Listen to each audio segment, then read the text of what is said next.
So, Assalamu alaikum everyone. This is Zainul Islam, your educational and career counselor.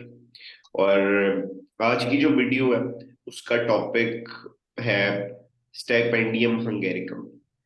ये बड़ी एक prestigious scholarship है जो कि डायरेक्टली यूरोपियन गवर्नमेंट से पाकिस्तानी गवर्नमेंट को मिलती है। स्पेसिफिकली अगर मैं उस कंट्री की बात करूं जहां पे आपको पढ़ने की अपॉर्चुनिटी ये देती है तो वो हंगरी है। ठीक है, एक बड़ी अच्छी डेस्टिनेशन बन चुकी है ये इंटरनेशनल स्टूडेंट्स के लिए। और आज हम इस स्कॉलरशिप के एंट्री एंट्री क्राइटेरिया, इसके लिए क्या डॉक्यूमेंट्स रिक्वायर्ड हैं, क्या इसकी डेडलाइंस हैं, क्या टाइमलाइंस है, उन सब चीजों को डिस्कस करेंगे। ठीक है, आज के इस ऑफलाइन सेशन में मेरे साथ इस स्कॉलरशिप को पाने वाले मेरे एक बड़े अच्छे दोस्त, मेरे अच्छे बड़े फेलो जो कि मेरे साथ कॉलेज में थे मेरे साथ, वो डायरेक्टली हम लोगों को बुदापेस्ट से ज्वाइन कर रहे हैं। बुदापेस्ट हंगरी में कॉर्विनस यूनिवर्सिटी में बीएस इकोनॉमिक्स की डिग्री कर रहे हैं ये। ठीक है, और बड़े ब्राइट स्टूडेंट थे। इनका एडमिशन हुआ था 2018 में, और उसके बाद से ये अपनी डिग्री वहां परसू कर रहे हैं। तो मैं वेलकम करता हूँ ताहा गौहर को। ताहा भाई, क्या हाल है आपके? अस्सलाम वालेकुम। बहुत बहुत शुक्रिया जी। वालेकुम अस्सलाम। Thanks for having me. बहुत शुक्रिया। आप कैसे हैं? ठीक ठाक? अल्लाह का शुक्र जी। सो ताहा के बारे में मैं थोड़ा सा इसका बैकग्राउंड बता दूं। हम दोनों पंजाब कॉलेज में पढ़ते थे, और फॉर्चुनेटली मैं कहूँगा कि अल्लाह की मेहरबानी से हमारे 1000+ नंबर थे। तो उनके मॉडल सेक्शन में पंजाब कॉलेज की हमारी मुलाकात हुई। ये थोड़ा सा बताने का मकसद ये है कि आपको थोड़ा आइडिया हो कि किस एजुकेशनल बैकग्राउंड से हम लोग आ रहे थे। मैट्रिकुलेशन हम लोगों ने की हुई थी, और प्रेफरेबली ओए लेवल्स जो भी आपने किया है उसकी मैं बात करूं तो डेफिनेटली उनको तो एक प्रिविलेज हासिल होती है इंटरनेशनल स्कॉलरशिप्स के ऊपर। बट हम लोगों ने मैट्रिक किया हुआ था। ठीक है, और उसके बाद पंजाब कॉलेज में आए, वहां पे बड़े अच्छे मार्क्स, अगर मैं ताहा की बात करूं 90% स्कोर किए। ठीक है, एमडी कैट हम लोगों ने दिया 2017 में, और जैसा कि 2017 के अंदर एमडी कैट कैंसिल हो गया था, 2 दफा हुआ था। ठीक है, और मेरा भी एडमिशन नहीं हो पाया मेडिकल के अंदर। और ताहा भी, he was one of the very bright students of class और पंजाब कॉलेज के बड़े अच्छे स्टूडेंट्स में थे। बट अनफॉर्चुनेटली उनका भी एडमिशन नहीं हुआ। बट कई दफा कुदरत ने बड़ी बेहतर चीजें लिखी होती हैं हमारे लिए, हम हमारी सोच से बहुत बेहतर। फाइनली इन्होंने अपना चार्टर्ड अकाउंटेंसी परसू करना चाही, और उसके लिए इन्होंने 1 साल लगाया। 2017 से 2018 तक ये उसको परसू करते रहे, और साथ ही साथ इस स्कॉलरशिप में अप्लाई करते रहे। ठीक है, तो आप देख रहे हैं कि 90% ही मैट्रिक, 90% ही एफएससी में मार्क्स स्कोर किए। प्री मेडिकल था, उसके बाद स्कॉलरशिप के थ्रू ये कॉर्विनस यूनिवर्सिटी में अपॉइंट हुए। एचईसी एक टेस्ट लेता है। ठीक है, उस टेस्ट की मैं थोड़ी सी बात करूं तो इसके अंदर 63 मार्क्स, 100 मार्क्स का एक टेस्ट होता है जो एचईसी कंडक्ट करवाता है। और अब मैं थोड़ा जानना चाहूंगा तहा तहा की जुबानी कि उनकी कैसी रही ये जर्नी, कैसे उन्होंने ये चीज अप्लाई की, और कैसा एक्सपीरियंस उनका रहा इस सारे फेज के अंदर जब आप वो अप्लाई कर रहे थे। Taha, over to you. Thank you जी। अच्छा, हंगेरिकम स्टाइपेंडियम हंगेरिकम जो स्कॉलरशिप है, जब मैंने ये 2 दफा अप्लाई किया था। हम्म। पहली दफा जब मैंने अप्लाई किया था, I guess it was like 2018, और हम्म। मेरा जो इनटेक थी वो 2019 थी। ठीक है, ठीक है। 2018 में ये हुआ कि I don't know for any reason वो आगे मेरी एप्लीकेशन फॉरवर्ड नहीं हुई है, क्या था। तो वो मेरी एप्लीकेशन सक्सेसफुल नहीं हुई थी, तो मैंने 2019 में दोबारा अप्लाई किया था। और इस ठीक है, दौरान मैं 2-4 और स्कॉलरशिप्स थी। टर्की की थी, फिर इस्लामिक डेवलपमेंट बैंक की थी। ठीक वहां है। पे मैंने काफी जगह अप्लाई किया, तो हम्म। वहां पे भी नहीं हो सका। फिर हाँ, 2019 में मैं दोबारा अप्लाई किया, तो फिर एचईसी की तरफ से मुझे ईमेल आई कि आपका जो है वो टेस्ट होगा। हाँ, और हाँ। टेस्ट, चूंकि मेरा मेडिकल बैकग्राउंड था, तो हम्म। टेस्ट भी मुझे वो जिस तरह एमकैट का स्ट्रक्चर होता है, फ्रेमवर्क होता है, उसके मुताबिक ही एमसीक्यूज वगैरह आए थे। ठीक है। वही अगर आप लोगों का अगर कोई प्री मेडिकल बैकग्राउंड का है या प्री इंजीनियरिंग बैकग्राउंड का है, वही सिंपल इंग्लिश, फिजिक्स, केमिस्ट्री और अगर बायो या मैथ्स है, वो एमसीक्यूज होते हैं। ये ठीक ओवरऑल स्ट्रक्चर है एचईसी के हार्ट टेस्ट का, एचईटी टेस्ट इसे कहते हैं। ठीक है। तो उसके बाद फिर जो है वो नॉमिनेशन हुई, हम्म। अ, वो टेस्ट क्लियर हुआ। फिर उसके बाद प्रोविजनल नॉमिनेशन जिसे कहते हैं, जो एचईसी करता है। जी फिर उन्होंने एप्लीकेशन फॉरवर्ड की यहाँ की गवर्निंग बॉडी जो स्टाइपेंडिंग स्टाइपेंडियम हंगेरिकम है, जी जी। उन्होंने फिर यूनिवर्सिटीज को जो जहाँ मैंने अप्लाई किया हुआ था, दो प्रेफरेंसेस थी। उन ठीक दो है। फर्क यूनिवर्सिटीज में मैंने इंटरव्यूज दिए, हम्म। और वो दोनों ही यूनिवर्सिटीज में मेरी एक्सेप्टेंस आ गई थी। ठीक है। और फिर क्यूमुलेटिव एवरेज की बेस पे, इंटरव्यू प्लस जो आपके प्रीवियस कोर्स थे, उसकी ठीक बेस है। पे फिर आपको स्कॉलरशिप अवार्ड की जाती है। ठीक है। तो तो इंटरव्यू ये आपका यूनिवर्सिटी ने लिया था? इंटरव्यू यूनिवर्सिटी ने लिया था आपका? इंटरव्यू सिर्फ यूनिवर्सिटी लेती है। एचईसी की तरफ से सिर्फ आपका एचईटी टेस्ट होता है, जो ठीक आपके है। तो मतलब एम्बेसी का कोई इंटरव्यू नहीं है, जैसे डिफरेंट यूएस वगैरह के अंदर आप जाते हो तो एक एम्बेसी का भी नहीं नहीं, इंटरव्यू है सर, कोई इंटरव्यू? क्योंकि ये direct state to state scholarship है ना। उसमें जिस तरह अगर अमेरिकन स्कॉलरशिप्स की बात करें तो वो आप प्राइवेटली अप्लाई करते हो। जी ये जी। बैक एंड पे सारा एचईसी या आपका जो कंट्रोल कर रहा होता है, आपकी सारी डॉक्यूमेंटेशन, आपका आपका रेफरेंस जो बेसिकली है, वो ठीक है। एचईसी के थ्रू होता है। उनके ठीक पास आपका सारा रिकॉर्ड होता है। वो स्टेट टू ठीक। स्टेट पे जो चीज़ें हैंडल होती हैं। हाँ, अमेरिकन स्कॉलरशिप का जरा फर्क सीन है, वहाँ पे आपको प्राइवेटली अप्लाई करना पड़ता है, फिर एम्बेसी के थ्रू, वो एक फर्क प्रोसीजर है। तो इसमें ठीक। ये है कि आपको थोड़ी सी मतलब अप्लाई करने में थोड़ी सी आसानी है, मतलब वो उन चीज़ों से नहीं आपको गुजरना पड़ता। मतलब एक बहुत बहुत स्मूथ प्रोसेस है। अगर आप टेस्ट पास कर लो तो उसके बाद चीज़ें काफ़ी स्मूथली हो जाती हैं यहाँ पे। हम्म। अच्छा, आपके मार्क्स जैसे मुझे याद है 63 आउट ऑफ 100 थे। और अब तो जो पीएचडी। एडमिशन क्राइटेरिया है उस पे तो बच्चों का 80 मार्क्स आउट ऑफ 100 पे भी एडमिशन नहीं हो पा रहा, उनकी भी रिजेक्शंस आ रही हैं। तो मैं स्टूडेंट्स को मुखातिब करते हुए कहूंगा कि it's a very tough scholarship. एक टाइम पे हंगरी लोग जाना यार, हंगरी जा रहे हैं। It's a gateway. सबसे एक मेन बेनिफिट जो मुझे इस चीज में कहा नजर आया है वो ये है कि आपका शेंजन वीजा लग रहा है, आप 25-26 कंट्रीज आप घूम सकते हैं। ठीक है। अब 27 हो गए, अब क्रोएशिया भी आ गया बीच में, ये 1 जनवरी से। हाँ, तो देखिए आप, मतलब आपको सबसे ज्यादा क्रोएशिया में टूरिज्म वाइज और सम ग्रेट वाटरफॉल्स आपकी वहां पे हैं, और आपका बड़ा एक अपॉर्चुनिटी है एक एक्सपोजर की जो आपको कहीं भी नहीं मिलती। ठीक है, इस स्कॉलरशिप के बिल्कुल। तहत। और मैं अक्सर देख रहा हूँ आपके भी स्टेटस भी, कभी आप ऑस्ट्रिया जा रहे हैं, कभी आप जर्मनी जा रहे हैं, कभी फ्रांस जा रहे हैं। सो बड़ा अच्छा लगता है देख के कि जितनी माशाल्लाह आपने एफर्ट की उस चीज का आपको रिवॉर्ड मिल रहा है। ठीक है। थोड़ा सा हम जनरल इंफॉर्मेशन गाइडलाइंस की तरफ आएंगे, उसके बाद हम इंस्टीट्यूशन और अप्लाइंग पोर्टल की तरफ भी जाएंगे। तो हर साल एक दफा ये स्कॉलरशिप ओपन होती है। ठीक है। इस साल की अगर बात करें तो मैं थोड़ा पहले वीडियो बना रहा हूँ ताकि बच्चों को जरा अवेयरनेस हो। और सितंबर 2023 में ये स्कॉलरशिप ओपन होगी। ठीक है, इस साल की अगर मैं बात करूं।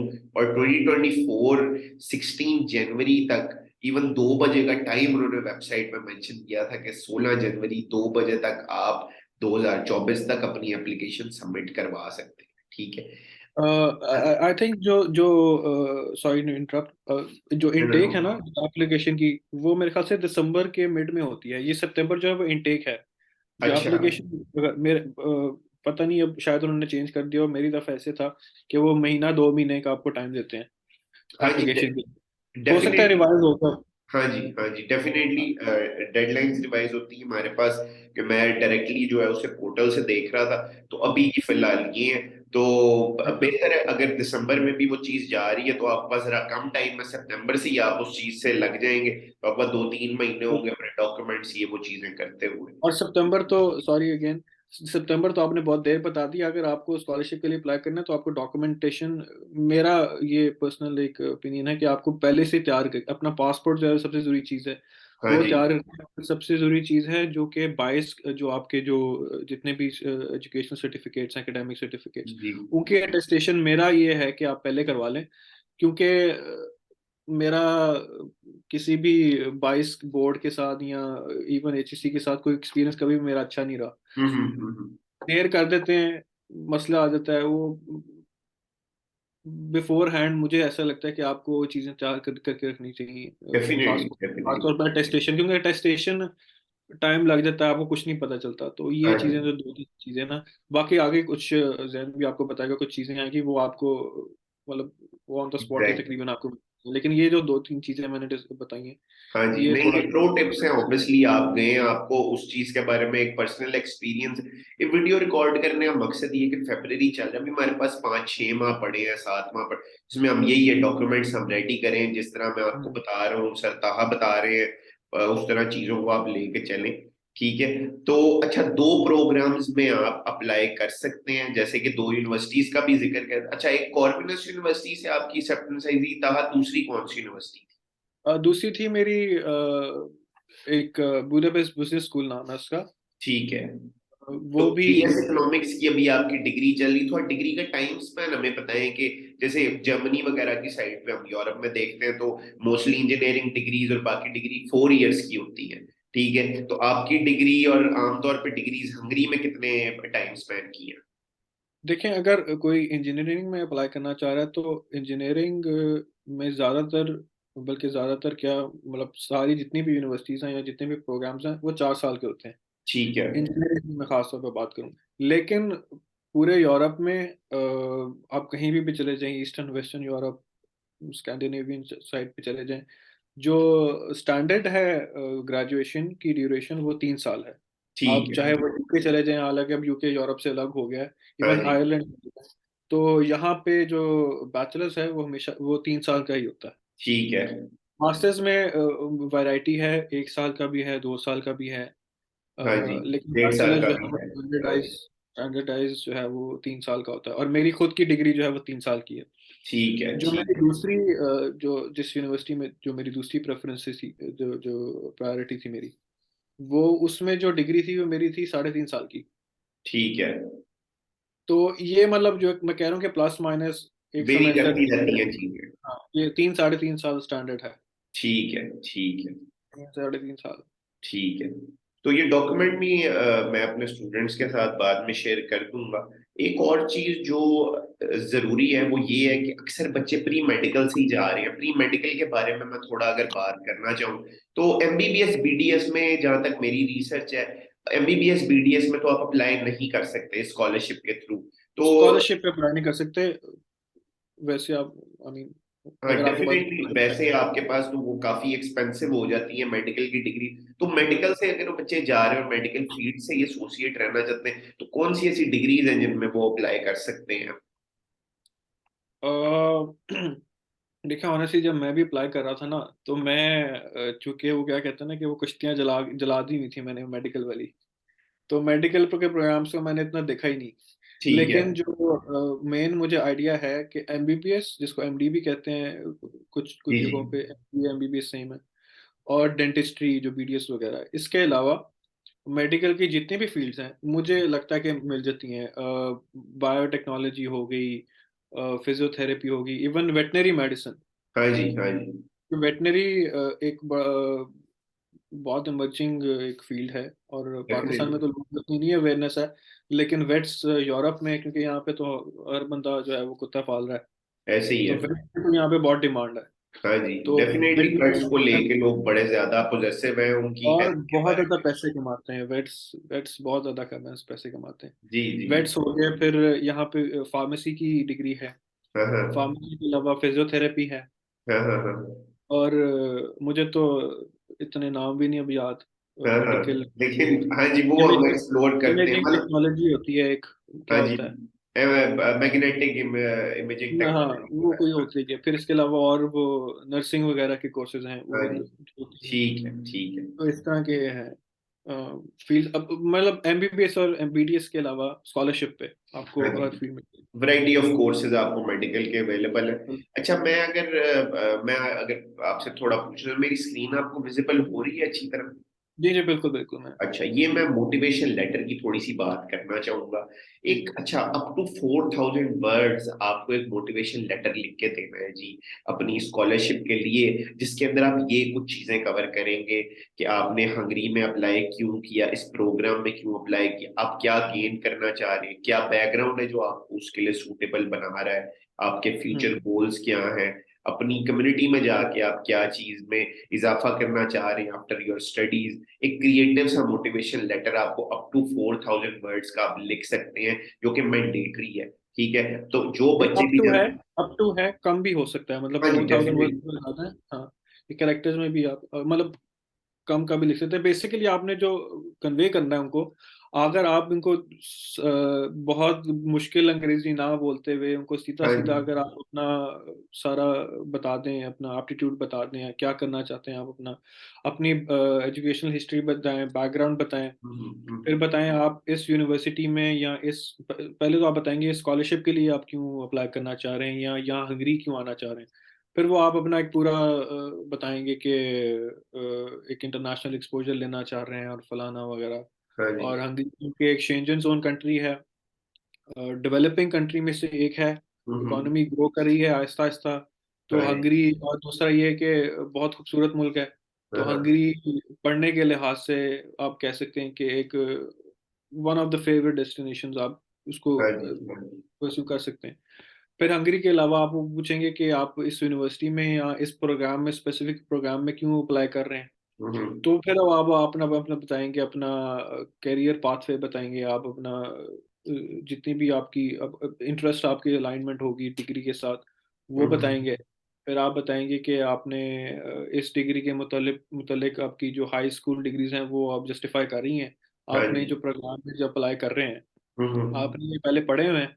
हाँ जी। मेरा क्योंकि साहब थोड़ा सा फर्क था, मैं मेडिकल हम्म। फील्ड से आया था, लेकिन मैं सीए में इकोनॉमिक्स भी पढ़ ली थी, वो भी मेरा एग्जाम क्लियर हो गया था।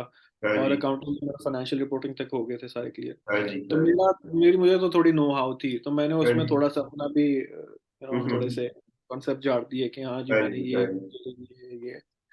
तो उसमें आपको थोड़ी सी हेल्प मिलती है। अगर अगर आपको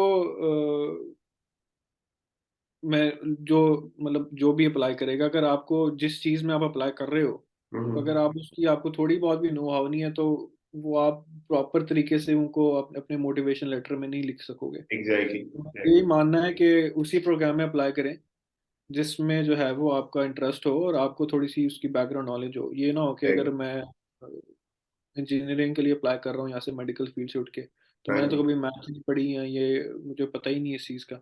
ऐसी। तो ये थोड़ा सा उसको थोड़ा सा ना होमवर्क जिसे कहते हैं हाँ वो जी। करके रखें। फिर आप बताएंगे कि आप ठीक है, आप डिग्री के लिए अप्लाई कर दिया है, हम्म। आप क्या गेन कर सकेंगे इस डिग्री से, या आप जो है वो आपको क्या फायदा मिलेगा आगे, जिसे कहते हैं ना कि फ्यूचर प्रोस्पेक्ट्स क्या होंगे आपके लिए। हाँ तो जी। उसमें आप बताएंगे कि हाँ ये जी मेरा फ्यूचर गोल है। ठीक हम्म। है, मुझे लगता है कि अगर मुझे ये स्कॉलरशिप आप दे दें या मुझे ये अपॉर्चुनिटी अगर मिलती है, हम्म। तो मैं इस जो खास मेरा गोल मैंने सेट किया हुआ है उस तक मैं पहुंचने के लिए वो मुझे एक इजी जो है वो पाथ में मिल जाएगा। मैं वहां से फिर आके स्टडीज करने जाऊंगा, हंगरी रहता हूँ या आगे जाता हूँ। हाँ जी। ठीक है, वो भी आपका होगा। तो वो आप उसको क्लियरली मेंशन करेंगे कि हाँ जी ये मेरा फ्यूचर गोल है, हाँ जी। और इस तरह ये डिग्री मुझे जो है वो उस तक पहुंचने के लिए मदद कर सकती है। हाँ जी। थैंक्स फॉर अ और इसके वेरी अलावा होलिस्टिक पॉइंट ऑफ व्यू, और बड़ा अच्छा एक्सप्लेन किया आपने कि ऑब्वियसली एक बड़ा पर्टिनेंट पार्ट है, आप उनको ये चीज बताएंगे नहीं, आप सेटिस्फाई उन्हें नहीं कर पाएंगे, तो बड़ा मुश्किल हो बिल्कुल, जाएगा आपके मुझे लिए। मोटिवेशन लेटर मैंने एक चीज देखी है कि बच्चे ना, इवन जिन्होंने मेरे साथ अप्लाई किया हुआ था जो आए हैं, जी जी। वो किसी से लिखवाते हैं। हाँ हाँ। तो मैं कहूंगा कि किसी से लिखवाने से बेहतर है, देखें स्कॉलरशिप तो आपको होना या होना वो अगेन एक आपके स्कोर्स पे भी डिपेंड करता है, फिर लक भी है, लक फैक्टर हाँ हमेशा जी। होता है, मेरा मानना ये। लेकिन मोटिवेशन लेटर एक ऐसी चीज है जो कि आपको खुद लिखनी चाहिए।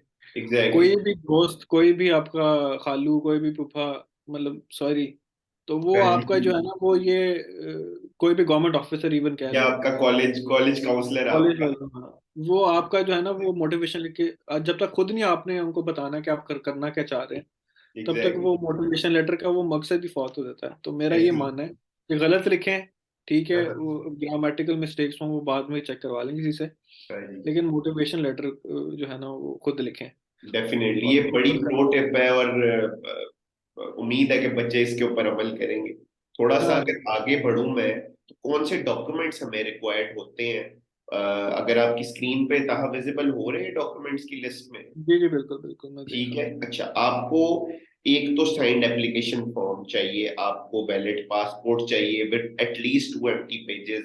वीजा फी कोई नहीं है, ठीक है, क्योंकि आप स्कॉलरशिप पे जा रहे हैं, अदरवाइज शेंजन वीजा की अपनी कॉस्ट जो है वो लाखों में आ जाती है।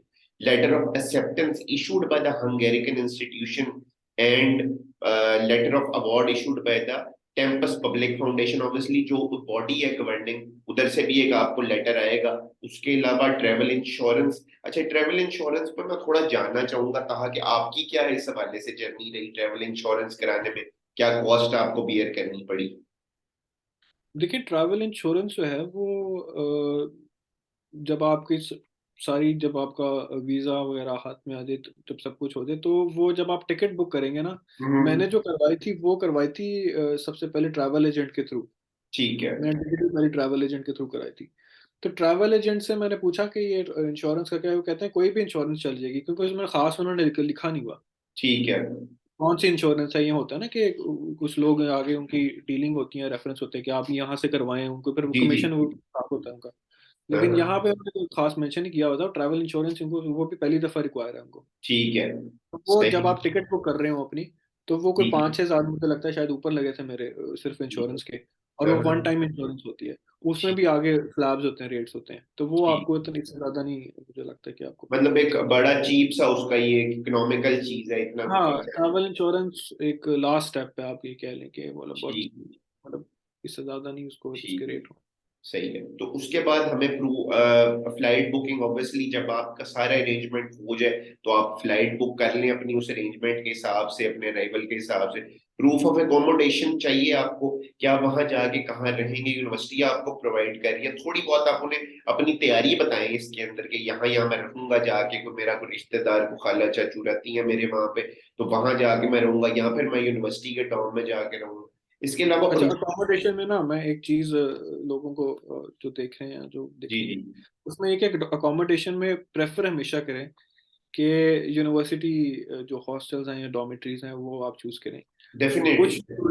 कुछ यूनिवर्सिटीज हैं जो कि जैसे मेरी यूनिवर्सिटी थी, खैर मैं तो जब आया तब तो कोविड का जमाना था, जमाना जालियत था, उस वक्त तो ऑप्शन ही थी हमारे पास। लेकिन बाहर जरा थोड़ी सी एक तो एक्सपेंसिव पड़ेगी, जी। दूसरी चीज ये कि डॉर्मेट्री अगर हॉस्टल में रह रहे हैं ना आप, तो आपको सिक्योरिटी कोई नहीं पे करनी पड़ेगी, जिसको डिपॉजिट भी कहते हैं।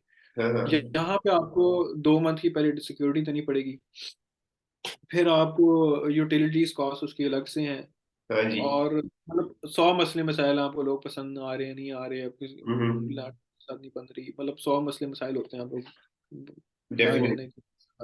सो उस। तो प्रेफर ये करें कि स्टूडेंट डॉर्मेट्री करें, और दूसरा इसका फायदा ये कि इकोनॉमिकल ज़्यादा है ये। हाँ जी। जो आपको स्टाइपेंड मिलेगा हाँ उसमें हाँ। से आधा स्टाइपेंड जो है वो आपको की डॉर्मेट्री फीस में चला जाएगा, ठीक अगर है, आपको अच्छा स्टाइपेंड की डॉर्मेट्री। मैं थोड़ी सी बात करूं तो ऑब्वियसली आपकी टिकट वगैरह भी इस स्कॉलरशिप के थ्रू हो रही है, या आपको टिकट के पैसे लाइक खुद पे करने पड़ते हैं? और स्टाइपेंड का क्या मिल रहा होता है आपको? स्टाइपेंड मंथली जो स्टाइपेंड है जो स्कॉलरशिप के थ्रू आपको मिलता है वो क्या होता है कहाँ सर? देखिए अगर मैं पहली बात पे आऊँ टिकट की, हम्म। तो टिकट का ये है कि आपको इनिशियली तो खुद पे करनी पड़ेगी, ठीक है। और वो जितनी की भी आपने ली होगी वो अप टू 75,000, ये मेरे टाइम की बात है। ठीक है। अब जो इन्फ्लेशनरी ट्रेंड चल रहा है मुझे नहीं पता, अब नया नया उनका क्या है डेफिनेटली वो। डिमांड, लेकिन मेरे टाइम पे अप टू 75,000 की टिकट जो है ना वो आपको रीइम्बर्स हो जाएगी, ठीक है। ठीक है। एक एक दफा आने की, और आप आखिर में जब वापस जाएंगे पाकिस्तान, हाँ जी। तो उसकी भी टिकट आपको रीइम्बर्स होगी, वो ठीक है। मुझे लगता है उस टाइम, अब उस टाइम के हिसाब से तो टिकट आपको शुरू में खुद पे करनी पड़ेगी, वो और आपको स्टाइपेंड के हवाले से भी पहले। थोड़ा सा बताइएगा कि मंथली क्या स्टाइपेंड, स्टाइपेंड होता है? देखें स्टाइपेंड जो है ना, यहाँ का एक तो मुझे बड़ा अजीब सा एक लगा कि मतलब यहाँ पे जो 6-7 साल या 10 साल पहले जो स्टाइपेंड के रेट्स है ना, हाँ जी। अभी भी वही है। सही सही तो सही। स्टाइपेंड पे प्लीज जो है ना वो डिपेंडेंट रिलाई ना मत रहना। करें। हाँ, क्योंकि मैं मुझे मिल रहा है, लेकिन मुझे नहीं लगता यहाँ पे कोई जॉब किए बगैर जो है वो अपने खर्चे निकाल रहा ऐसे ही है। है। जब मैं शुरू शुरू में आया, कोविड था, तो इतने ना टूरिज्म थी यहाँ पे इतनी ज्यादा, और ना इतने लोग आ रहे थे, तो रेंट जो है, रेंटल कॉस्ट बहुत कम थी। हम्म। मैं रशेड में रह रहा था, और हम्म। जितना मुझे स्टाइपेंड मिलता था उसमें में मेरा गुजारा होता था। ये मैं बात कर रहा हूँ 2 साल पहले की, हाँ जी। 1.5 2 साल पहले की। तो अब जो है वो मुझे नहीं लगता है जो स्टाइपेंड मिलता है वो आपका जो रेंट है वो भी पूरा कर सके। हाँ जी। तो अच्छा, जॉब तो अलाउड होती है आपको स्कॉलरशिप के साथ? पार्ट टाइम जॉब्स की कोई बिल्कुल। आवर स्पेसिफाइड है या कोई ऑन कैंपस या ऑफ कैंपस, इसके बारे में थोड़ा बताइएगा। और अभी आप भी क्या जॉब कर रहे हैं, थोड़ा अगर आप बता पाए। अच्छा, अच्छा, जॉब का जो है वो आपको पार्ट टाइम स्टूडेंट्स को अलाउ है। हम्म। और पार्ट टाइम से मुराद है 24 आवर्स पर वीक, ठीक है ठीक है। आप मैक्सिमम कर सकते हैं। ठीक ठीक है। है। और समझ में आप फुल टाइम भी कर सकते हैं। ठीक है, मतलब 40 to 45 आवर्स आप समझ में कर सकते 25, हाँ, जॉब भी फुल टाइम आपकी जॉब होगी वो आप कर सकते हैं समझ में, हैं। लेकिन ठीक पार्ट टाइम आप 24। लेकिन उसमें भी मैं ये लीगल ऑप्शंस आपको बता रहा हूँ, उसमें भी मैंने देखा है लोग जो है वो 24 घंटे तो, कुछ लोग बिल्कुल भी नहीं करते काम या बहुत कम करते हैं, कुछ लोग 24 घंटे से ज्यादा चले जाते हैं। हाँ जी। तो 30 घंटे भी काम कर रहे हैं, 40 घंटे भी मैंने कुछ लोगों को देखा काम करते हुए। हाँ जी। लेकिन वो मैं कभी नहीं रिकमेंड करूंगा किसी को। आप यहाँ पे आए हैं तो मुझे लगता है कि आपकी पढ़ाई पे ही फोकस होनी चाहिए। डेफिनेटली। और अब ठीक है, अपने खर्चे निकालने के लिए या थोड़ी बहुत सैर सपाटे के लिए आप जो है वो पैसे हाँ जोड़ें। जी। हाँ जी। लेकिन हाँ, थोड़ी इतना आप अपने आप को हावी ना करें कि आज ये पैसे ही कमाना है। और एग्जैक्टली। जो जो जो सेल्फ पेइंग स्टूडेंट्स हैं, वो हाँ। उनको मैं कहना चाहूँगा, खैर ये तो हमने स्कॉलरशिप के लिए बनाया है, लेकिन सेल्फ पेइंग स्टूडेंट्स को मैं देख रहा हूँ कि वो अपनी फीसें यहाँ पे निकालने की कोशिश में होते हैं। यहाँ हाँ पे जी। फीसें नहीं निकल सकती, यहाँ पे वेज रेट इतना नहीं है हाँ कि हाँ। आप जो है आपको फीसें भी निकालो और हाँ जो है जी। वो खर्चा भी निकालो। हाँ आपको हाँ। घर से लेके आने पड़ेंगे, मतलब हाँ ये जी। बात आपको बुरी लगेगी लेकिन ये ऐसे है, यहाँ पे फीसें नहीं डेफिनेटली, निकाल। मैं देख रहा था अभी एक डेब्रिसन यूनिवर्सिटी है, आपके इल्म में होगी, वो जी। डिफरेंट अपने प्रोग्राम्स ऑफर कर रही थी बिसाइड्स दिस स्कॉलरशिप। और मैं उसी पे इसी वजह से इतनी डिटेल में उसके अंदर नहीं गया, क्योंकि आपकी 100%, अच्छा वैसे 100% फी करना कहीं भी बड़ा एक चैलेंजिंग टास्क है। और अगर मैं बहुत। करेंसी रेट की स्पेसिफिकली हंगरी, वैसे तो यूरो चलता है बिकॉज यूरोपियन यूनियन में, लेकिन हंगरी की एक अपनी भी करेंसी है जो कि पाकिस्तान से भी कुछ मेरा ख्याल डिवैल्यूड करेंसी है, अगर मैं गलत नहीं हूं तो। अच्छा, ये बड़ी मजेदार बात है ये, जब आया था ना शुरू में, तो यहाँ पे कोई पाकिस्तानी 1 रुपया, यहाँ के 2 फॉरेन बनते थे। अब माशाल्लाह पाकिस्तानी करेंसी इतनी डेप्रिशिएट हो गई है कि वो 1 से 1.3 तक आ गई है। मतलब पहले तो 1 रुपया, तो अब मतलब 1 रुपया पाकिस्तानी खरीदे तो 1.3 आपको यहाँ की करेंसी मिलेगी। सही। तो यहाँ पे मतलब जब मैं अपनी शुरू में, चीज बेहतर डॉलर है, 300 था। पाकिस्तान यहाँ से बेहतर है अगर मैं हिसाब लगाऊं करेंसी के हवाले से। बेहतर आप किस सेंस में कह रहे हैं ना, आप यहाँ जो पर आवर जो वेज है, मिनिमम जिसको वेज कहते हैं, वो है कोई 1000 1200 फॉरेन, जिसको जो पाकिस्तानी अगर मैं कन्वर्ट करूँ तो 700 800 बनते हैं। सही सही सही। ठीक है, एक मिनिमम वेज है, और जाहिर है लाइफस्टाइल का फर्क है यहाँ पे। अगर इन्फ्लेशन है तो उतनी ही ज्यादा वेज रेट है। सर्कुलर एक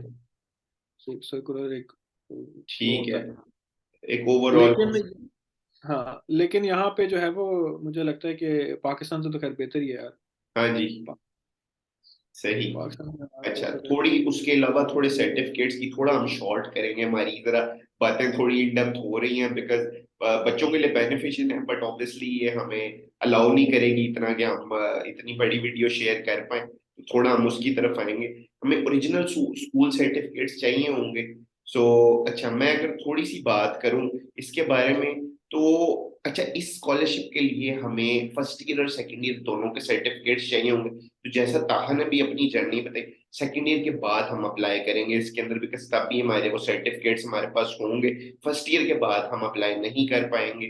ठीक है। अच्छा, फैमिली रिलेशन के प्रूफ हमें चाहिए, बर्थ सर्टिफिकेट चाहिए, बैंक स्टेटमेंट ओरिजिनल चाहिए 3 माह। इसमें कोई ऐसा रिस्ट्रिक्शन नहीं है, अगर हम दूसरी यूरोपियन कंट्री से वही कंपैरिजन करें कि 70 70 80 80 लाख की स्टेटमेंट लग रही, इसके अंदर वैसा कुछ नहीं है। एम्प्लॉयमेंट लेटर, पे स्लिप्स, अगर आपके स्पॉन्सर की जो थोड़े बहुत खर्चे हो रहे हैं, और 1 साइडेड कॉपीज आप मुझे थोड़ी कॉस्ट की बात करते हैं, कुछ इनिशियल कॉस्ट जो आपको बियर करनी पड़ेगी। उसके अंदर आपका पासपोर्ट है जो कि तकरीबन 5500 का बन जाता है, पुलिस करेक्टर सर्टिफिकेट, HEC से आपने अपनी डिग्रीज टेस्ट करवानी, क्योंकि एज ताहा भी बात कर रहे थे वो हमारा रेफरेंस है, तो इसमें आपके कोई फोटोकॉपीज और ओवरऑल मिला के कुछ 2000 प्लस 14 एक्सपेंस। आईएल्स कुछ यूनिवर्सिटीज मांगती हैं, कुछ नहीं मांगती, तो it will very. Otherwise standard cost 40 to 50,000 IELTS की होती है। डोमिसाइल आपको चाहिए जिस एरिया से आप अप्लाई करें उसका प्रूफ, कुछ मिसलेनियस फोटोकॉपीज के मैंने डाले हैं, attestation by the foreign office, जिसको जो है वो मोफा भी कहते हैं, मिनिस्ट्री ऑफ फॉरेन अफेयर्स, ठीक है, जहां से आप अटेस्टेशन कराएंगे वो 5000 तक वो हो जाएंगी। 22 लाहौर से अटेस्टेशन करवाएंगे आप स्पेसिफिकली हंगरी के लिए, वो 5000 तक की। HEC की एग्जाम फी अप टू 2000 है, मेरा ख्याल 300-400 था आपके टाइम पे थी, अब ये मैंने थोड़ी बढ़ा के लिखी है। तो उसके अलावा नादरा का सर्टिफिकेट आपको चाहिए, फैमिली मेंबर्स वगैरह आपके कितने, इन हवाले से बात जो है वो हो गई है। तो थोड़ा अब हम इंस्टीट्यूशंस के ऊपर जाएंगे और देखेंगे कौन से इंस्टीट्यूशंस हमें अवेलेबल हैं। और ये पोर्टल्स मैंने इसके अंदर हाइपरलिंक्स डालने है, फाइल में आपके साथ शेयर कर दूंगा। ये अप्लाई करना है तो आप इस एप्लीकेशन पोर्टल पे जाएंगे, अपनी इंफॉर्मेशन वगैरह डालेंगे। इंस्टीट्यूशंस की हम थोड़ी सी बात करेंगे, कौन कौन से इंस्टीट्यूशंस हैं, और कुछ रजिस्ट्रेशन आप करवाएंगे, यहाँ से करवाएंगे। जनरल गाइडलाइंस के लिए एक PDF मैंने अटैच कर दी है, कुछ टिप्स के बारे में हमने भी बात की इन डेप्थ, आप इधर से भी देख सकते हैं। मैं थोड़ा सा दिखाना चाहूंगा अपने स्टूडेंट्स को कौन कौन से हमारे पास इंस्टीट्यूशंस अवेलेबल हैं इस चीज के लिए। कहा आपके पास ओपन नजर आ रहा है आपको, मेरी जी जी स्क्रीन बिल्कुल, हो रही है? निकल आई है, स्टार्ट इंडिया मैकेनिकल।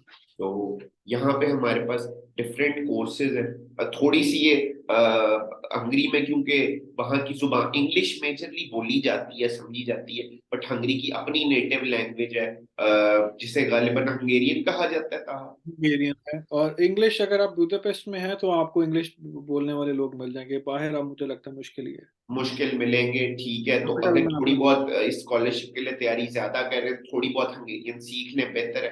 कुछ यहाँ पे सिटीज भी मेंशन है, बुदापेस्ट के अंदर हमारे पास ये बुदापेस्ट बिजनेस स्कूल, जहाँ से आपकी एक्सेप्टेंस आई, कॉर्विनस यूनिवर्सिटी, 26 कोर्सेज हैं, 12 डिपार्टमेंट्स हैं, हम यहाँ से एक्सप्लोर कर सकते हैं डिफरेंट, ठीक है। यहाँ पे एक आर्ट्स एकेडमी है, फाइन आर्ट्स एकेडमी है, ठीक है। नो नो नो, ये टेक्निकल कोर्सेज हैं, स्पोर्ट्स साइंसेज की यूनिवर्सिटी है आपके पास, variety of programmes, public universities हैं, प्राइवेट है, सब में आपकी जरूरत। मेडिसिन के लिए बड़ी अच्छी university of veterinary medicine, Budapest capital है, बड़े वेज रेट वहां पे बेहतर है, लाइफस्टाइल बेहतर है, तो ठीक है। उसके अलावा डेब्रिसन है, university of Debrecen, Debrecen summer school, ठीक है। There are lot of cities और there lot of universities, variety of courses, जहाँ से आप मैं अगर आपको दिखा पाऊँ तो इस वेबसाइट से जाके आप एक्सप्लोर कर सकते हैं कि आपके लिए कौन सा फिट बैठ रहा है। थोड़ा सा मैं यहाँ पे एप्लीकेशन पोर्टल आप लोगों को दिखा सकूं, तो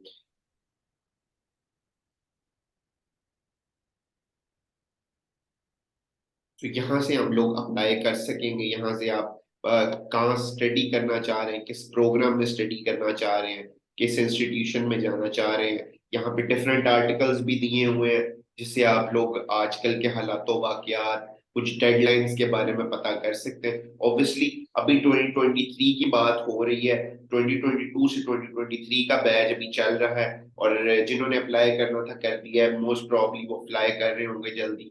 और नेक्स्ट ईयर के लिए क्योंकि मैं बना रहा हूँ, तो यहाँ पे सारी आपके पास चीजें हैं, आप अपने सेमेस्टर प्रोग्राम से लेके अपने कोर्सेज तक हर चीज देख सकते हैं, और उसके हवाले से सारी इंफॉर्मेशन ले सकते हैं। थोड़े से अगर मैं आपको दूसरे भी लिंक्स दिखा पाऊँ, तो अ, कुछ जनरल गाइडलाइंस का हम लोग PDF देख लेते हैं, वो भी मैंने अटैच किया है इसके साथ। तो यहाँ पे आपको एक बड़ा कंप्रीहेंसिव PDF है, और आई लाइक टू थैंक ताहा कि मुझे उन्होंने ये शेयर किए सारे लिंक्स, और वरना मेरी इतनी इंफॉर्मेशन में इजाफा ना होता। ताहा ने बड़ा मुझे असिस्ट किया है इस पूरे सेशन के अंदर, मैं ताहा बहुत शुक्रगुजार हूँ आपका मेरे स्टूडेंट्स खास तौर पे काफी विलिंग थे स्कॉलरशिप के बारे में जानने के लिए। और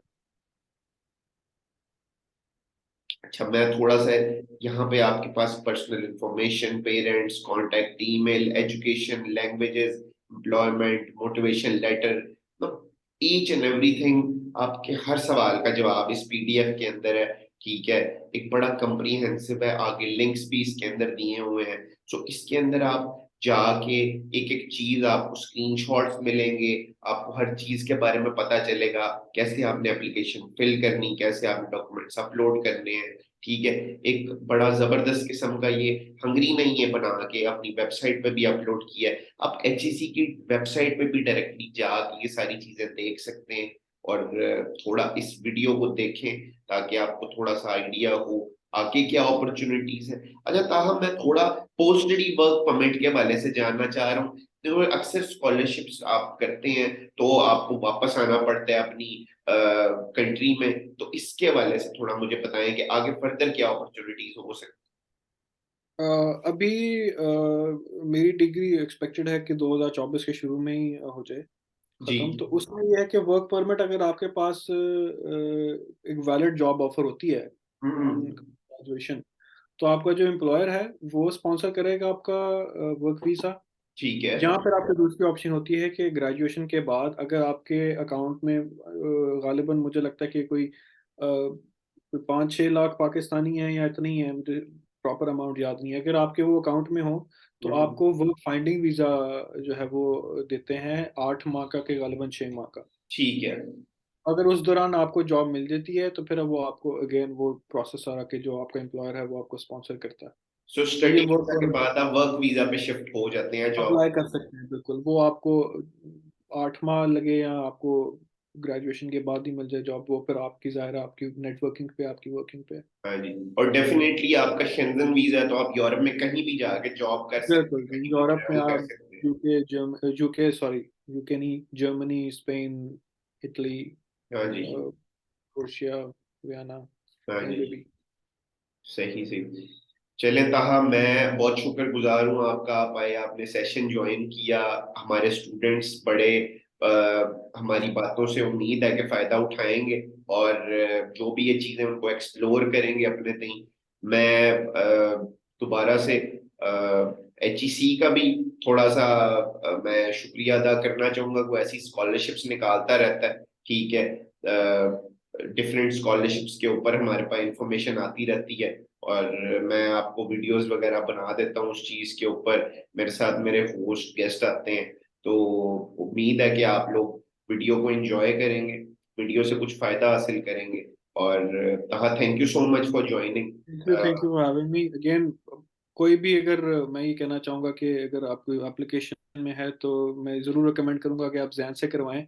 कोई भी कंसल्टेंसी का काम है या कोई भी आपको मसले मसाइल हैं तो मुझे लगता है कि आपको काफ़ी काफ़ी हद तक हेल्प मिलेगी। और again thank you very much. Definitely तहा, थैंक यू फॉर ज्वाइनिंग। मैं थोड़ा रैप अप करूंगा सेशन को और उम्मीद है कि आप सब लोगों के लिए और अच्छा एक फ्यूचर होगा, अच्छी स्कॉलरशिप, आप बाहर जाएं या इस मुल्क में रहें। ठीक है, all the best to everyone. और Taha, all the best to you as well for future journey, for future prospects. और थैंक यू सो मच। मैं एंड करूंगा सेशन को, तो अल्लाह हाफिज ताहा। ओके जी, खुदा हाफिज, थैंक यू। Allah Hafiz.